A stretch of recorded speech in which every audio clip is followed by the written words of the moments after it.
Dans le système patriarcal, la violence masculine signifie l'affirmation d'un rapport inégalitaire entre hommes et femmes par des individus ayant, en général, une faible estime d'eux-mêmes. Dans ce dossier, nous présentons la réflexion de chercheurs et de soignants qui se sont interrogés sur les mécanismes qui accomplissent le travail de reproduction de la domination masculine et qui légitiment le recours à la violence, dont sont victimes trop de femmes encore aujourd'hui. L'inégalité des sexes se conjugue avec les inégalités sociales pour produire dans tous les milieux des pratiques de pouvoir et des positions inégales entre les sexes. Pour les femmes, exactement comme la race pour les personnes en butte au racisme, leur sexe est un facteur de discrimination, de subordination, de disqualification et à l'extrême de violence subie. La féminité impliquerait d'être gracieuse et discrète. Construite socialement pour être passive, la femme ne s'autorisera généralement pas une démarche active de séduction, sauf à être économiquement autonome et à s'affranchir des conventions, à négocier un rapport égalitaire dans le couple et à mettre en œuvre une neutralité exigeante dans l'éducation des enfants, afin de casser la chaîne de reproduction. Parfois déjà, tout le début s'est bien passé parce que c'est, voilà, la phrase, toi tu la lises, elle passe après. Moi je te propose qu'à un moment donné, tu peux, parce que tu es resté très raide, c'est vraiment, suis le texte avec ta main si tu en as besoin, y compris là. Et peut-être que, attends, parce que c'est bien que tu sois planté. Bah, bouge. Oh là là, même là t'es raide, et même quand t'as fini t'es raide. Bon, parce qu'en fait, après on parle beaucoup de privilèges. Et du coup, ça j'ai l'impression que le texte, il explique assez bien ce que c'est qu'un privilège. C'est donc sentiment, le mot qu'on entend dedans et qu'on garde presque à chaque fois. Dans la séance précédente, on s'est rendu compte qu'il y avait des mots récurrents, des mots forts dedans, et que peut-être autour de ces mots-là, on allait particulièrement zoomer, comme on s'était rendu compte que la dernière phrase. En entendant la première, la deuxième, la troisième lecture, que la dernière phrase avait vraiment été une synthèse importante et que souvent même elle n'était pas facile à lire. Ça c'était l'exemple, je ne sais plus de quel. C'était le tien, le premier, voilà. Où d'un seul coup, il y avait vraiment c'était compliqué. Je crois aussi pour toi, Alexia, ou non? Oui, voilà, c'est ça, il y avait vraiment, on s'est dit que la fin du texte, voilà, la dernière phrase, y compris dans l'intention de la lecture, que c'était vraiment quelque chose de pas facile. J'aime bien c'est assez explicite quand c'est marqué dont il estime jouir. Tu veux bien reprendre la phrase? Tu veux bien reprendre la phrase, s'il te plaît? C'est... Après, enfin, la phrase, elle a ses deux points, elle est en deux parties. Hein. Quand un homme bat. Quand un homme bat sa femme parce que le dîner n'est pas servi à l'heure, ce n'est pas seulement pour s'assurer qu'elle ne sera désormais plus en retard, c'est aussi l'expression du droit à être servi dont il estime jouir. Fait écho à tout un chacun, n'importe où. Avec après l'idée que l'expression du droit à être servi.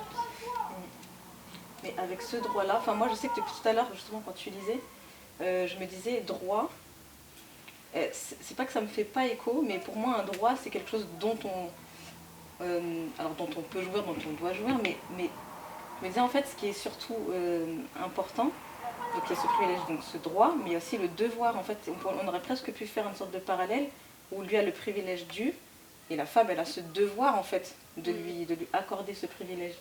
Parce qu'en fait, il sera en face d'un homme, le privilège, il le perd. Enfin, en face d'un homme, il n'a plus ce privilège-là, il n'a plus ce droit-là. Et donc, j'ai plus l'impression, alors qu'effectivement, il y a un droit, mais il y a surtout un devoir de sa femme, de le servir à l'heure, c'est un droit dont il pense jouir, en fait. Il n'a pas ce droit en vrai. C'est un droit. Voilà. Mais c'est nul d'utiliser le mot droit pour ce concept-là, parce que dans le droit, il y a la justice, il y a ce sens-là quand même. C'est un sentiment de d'inscription, voilà. D'inscrit quelque part sur une tablette ou d'inscrit dans du dur, dans quelque chose de... Il faut savoir, je me pose la question, est-ce qu'il est inscrit dans notre inconscient collectif ou alors il est inscrit quelque part dans un livre? Je pense que l'inconscient collectif, c'est dit là. Mais ce qui est intéressant, c'est écrit là, les psychologues l'ont repéré à maintes reprises, cette violence est souvent le produit logique du sentiment qu'a cet homme, donc homme, pas homme avec un grand H, bat sa femme parce que le dîner n'est pas servi à l'heure. En gros, c'est juste dans sa tête que c'est écrit, enfin, c'est écrit nulle part, et encore heureux, quoi. Parce que... Alors, en fait, ce droit, c'est avant tout un code, pensez que c'est écrit quelque code part social qui appartient à une société particulière. Voilà, oui, mais moi je parle en France ici, enfin, moi je suis là. Enfin, après, j'espère pas. Non, mais quand on se marie, tu signes bien un papier où il y a des droits et des devoirs. Oui, bien sûr. Et je me demande si parfois ça vient pas de là. T'as un devoir conjugal en fait. Déjà, ça, devoir conjugal, c'est hyper. Alors, ce que je vais dire, je crois que c'est pas de la législation, c'est pas inscrit dans la loi, je crois, mais c'est comme à une époque, tu avais. On revient souvent, on dit souvent les noirs ou quoi, enfin voilà. Dans le code noir, tu as écrit mot pour mot que le noir est un meuble. En fait, c'est un meuble. Donc il a un propriétaire, comme toi tu aurais une table et tu peux disposer de. Non, c'est ça. Tu peux disposer de ta table comme tu veux, tu en fais ce que tu veux, tu peux la casser, tu peux la donner à quelqu'un, l'offrir à ta soeur, juste la mettre dans un coin. Une personne, c'était écrit qu'une personne était un meuble. Donc je me dis, ça ne me choquerait pas qu'à un moment donné de l'histoire, on ait pu écrire quelque part qu'une femme était un meuble, ou en tout cas la propriété. Mais certainement à une époque, mais. Pas de nos jours, mais toi tu dirais en fait que c'est resté. Et du coup, oui, voilà. Ça a traversé, même si la loi aujourd'hui a changé, c'est resté dans l'inconscient. Voilà, et cet inconscient vient en fait extrêmement loin. À la fois de leur position dominante, de leur sentiment d'un privilège dû, de la permissivité accordée à la violence domestique et de leur crainte que le pouvoir leur échappe, c'est-à-dire le refus d'un rapport égalitaire femme-homme.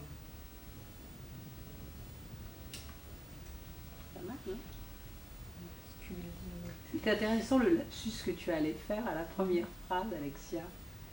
Je sais pas si tu... Je m'en souviens pas. Voilà. Tu t'es arrêté, mais presque je me suis dit, j'ai regretté que tu n'avais pas jusqu'au bout, parce qu'en fait, tu as dit, le recours à la violence est une façon d'affirmer à soi-même et d'asséner aux autres la peur de sa masculinité. Oui. Et c'est tellement, tu vois, c'était un joli lapsus, c'est un lapsus tellement clair, en l'occurrence, tellement exact. Masculinité, c'est pas facile à dire. Ah non, masculinité. Tu vois, je t'avais dit le M là. Masculinité.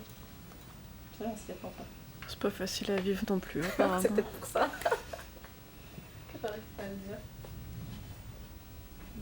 Sur la distance émotionnelle, je trouve que c'est intéressant parce que c'était dit qu'il y avait que en fait la virilité, si je ne me trompe pas, pouvait presque se définir par l'absence de quelque chose en fait.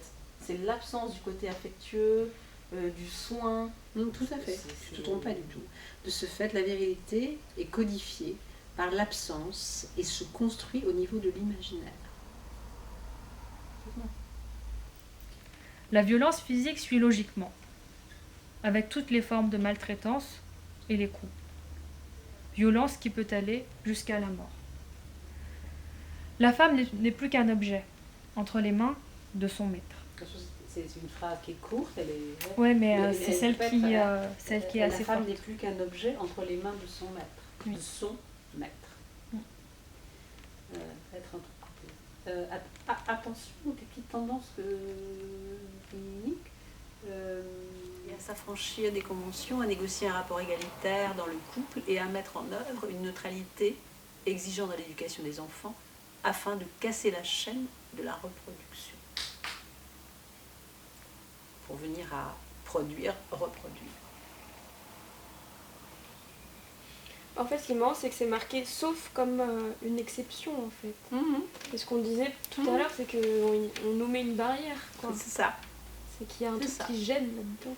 Je parle pour nous, Maëlle, du coup, mais dans notre façon d'envisager cet affranchissement, de s'affranchir de toutes ces limites, de toutes ces contraintes, je pense justement qu'il ne faut pas les penser uniquement comme comme un affranchissement de limites visuelles, quoi. Enfin, comme de choses concrètes. On disait tout à l'heure les études de ta voisine, cette jeune femme a fait des études. A priori, elle ne se sert pas de ce qu'elle a appris. Enfin, bon, on dit a priori. Voilà. Pour le moment, ça ne lui sert pas. j'ai Bah, presque ça envie, dépend dans quel cadre, j'ai Marco. presque, Comment? Ça dépend dans quel cadre. non mais justement, et j'ai presque envie de dire, en fait, je pense que nous aussi, il faut qu'on soit moins exigeante. Alors on est exigeante, on a envie de peut-être de sortir, de s'affranchir, de briser tous les murs, mais en fait, peut-être que les murs, ils sont d'abord intérieurs et que déjà, si elle a eu l'idée peut-être dans sa famille, dans sa communauté où ça ne se fait pas, elle a eu l'idée et l'envie de faire des études, elle a pu l'exprimer, rien que ça, un mur a déjà été franchi. Ah oui, et que sa famille lui est permise. Exactement, en fait, il y a plein de murs qui sont, je pense qu'avant de briser Oui, tous les murs qui bien sont sûr, extérieurs et auxquels on pense, nous, en tant que femmes, on est souvent dans la... Enfin, on peut être dans la revendication, ce qui a du sens, mais parfois, il faut aussi pouvoir reconnaître les petits... toutes ces choses qui ne se voient pas. Les conditionnements personnels. Voilà, Les conditionnements personnels qu'on a intériorisés, et à un moment donné, le mot intériorisé. En fait, tout ça, c'est la force, c'est ce qui donnera la force justement après de briser les murs, de demander le droit de vote, de faire des choses. Mais d'abord, je pense qu'il faut vraiment que nous, on puisse aussi se reposer, être un peu moins dans la revendication, mais se reposer et pouvoir dire à ces femmes-là, en fait, déjà, ce que tu fais, c'est extraordinaire. Déjà, ce que tu fais, je ne sais pas si tu t'en rends compte. Enfin, il faut l'entendre aussi, parce qu'on le fait, mais c'est pas facile. Il faut l'entendre de la bouche d'une autre femme et se dire, déjà, ce que tu fais, c'est énorme. Tu fais je sais pas, tu as fait des études dans les sciences ou des choses comme ça, déjà, c'est beaucoup. Bah moi, ça me fait rebondir sur le texte de Fatma Gul. Je sais pas. Du machisme à la violence. Ouais. Quand tu lis, quand on a le sentiment, enfin, face à plusieurs petites humiliations, on a le sentiment de ne plus avoir de valeur. Bah, en fait, le fait de ne pas se sentir, de ne pas avoir assez d'estime de soi, bah, c'est le mur qu'on a à l'intérieur de nous, quoi. Oui, là tu te poses la question d'être valorisée en tant que femme dans la société ou être valorisée en tant qu'homme dans la société, c'est deux choses différentes. Et tous les processus sont différents autour. Mais il faut savoir d'abord se valoriser soi-même, donc pour rebondir sur ça, avant d'attendre un discours du groupe dans lequel on évolue en fait. Ou non, je recommence juste autrement dit. Autrement dit, tu nous regardes. Ok. Tu dis le autrement dit. Hop.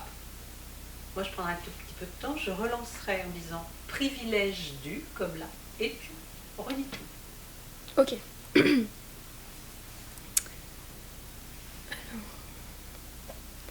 Autrement dit, ce n'est pas la répartition inégale du pouvoir qui conduit à la violence, mais bien un sentiment conscient, ou souvent inconscient, de privilège dû.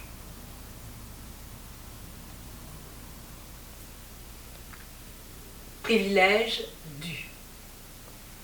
Quand on était invités chez ma tante et mon oncle, ils ont 2 enfants, et l'aîné c'est une fille, et du coup le plus petit c'est un garçon. Ouais. Et à chaque fois qu'on allait chez eux, en fait, le petit garçon, il mettait toujours les costumes de sa sœur. Donc les robes de princesse et tout ça. Super. Et tout le temps, il aimait jouer comme sa sœur, quoi. Et son père, il avait trop honte. Et donc il exprimait en tant que... Et ça se voyait que voilà, il était pas fier, en fait, que son garçon, il mette les vêtements de sa petite sœur, de sa grande sœur. Enfin, comme quoi, il faut valoriser son genre, quoi. Il faut rentrer dans... C'est plutôt le prouver, moi j'ai l'impression de prouver aux autres qu'on correspond à des codes sociaux qui ont défini nos genres. Et plus on arrive à les prouver, mieux on est accepté dans la société. Il y a aussi la question d'appartenance à un groupe et, qui est en jeu au final. C'est toute la... Et au final, c'est tout le l'enjeu, regard en fait. des autres. Enfin, c'est vraiment le... Comme il y a une pression sociale, quoi. Les signes très tôt du marquage du masculin et du féminin sont inscrits dans la cérémonie religieuse, où on inscrit le masculin dans souvent la douleur, la circoncision, le fait de passer une épreuve qui inscrit au sein des hommes, et où la femme, ça s'inscrit, elle, plus tard, dans son corps, sans intervention extérieure. Mais on inscrit de toute façon dans les étapes de la vie.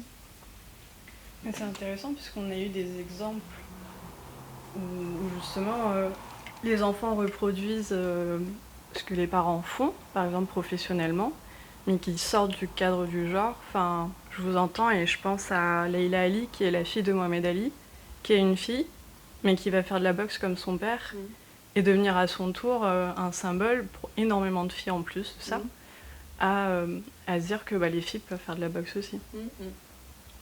Après, elle a la chance, elle a le soutien de son père. Voilà. Mais c'est hyper intéressant. Du père. C'est l'inversion, tu vois, de... On aurait pu dire son fils, ça serait normal. Ou la fierté. Voilà, mais c'est tu ça. vas de ça à ça. Alors la honte, la fierté, le soutien, parce que le mot soutien me paraît important, que ce soit et s'il y a le soutien du père, il faut aussi qu'il y ait un regard valorisé de la mère. Si elle est soutien complet, alors là, la porte est ouverte.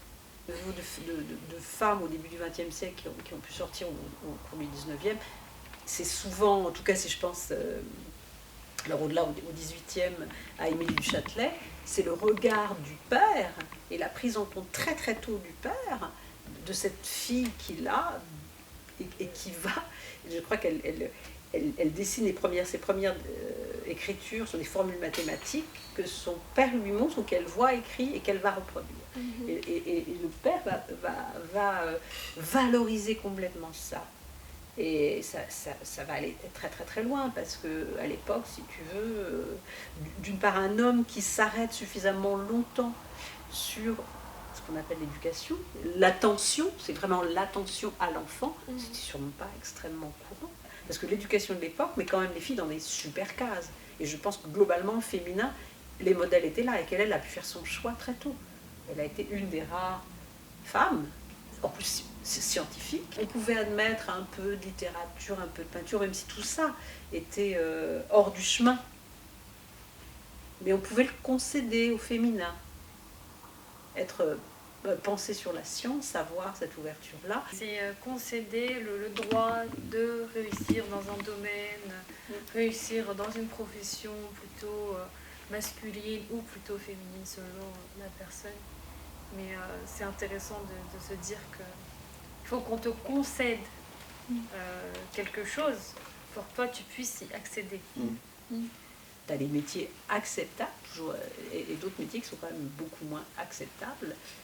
On l'a vu pendant les périodes de guerre où quand les femmes ont été force de travail sur la chaîne automobile, sur les chaînes automobiles, pardon, et où à la fin de la guerre, il fallait rentrer au fourneau. Certaines femmes ne voulaient plus parce qu'elles avaient gagné de l'argent.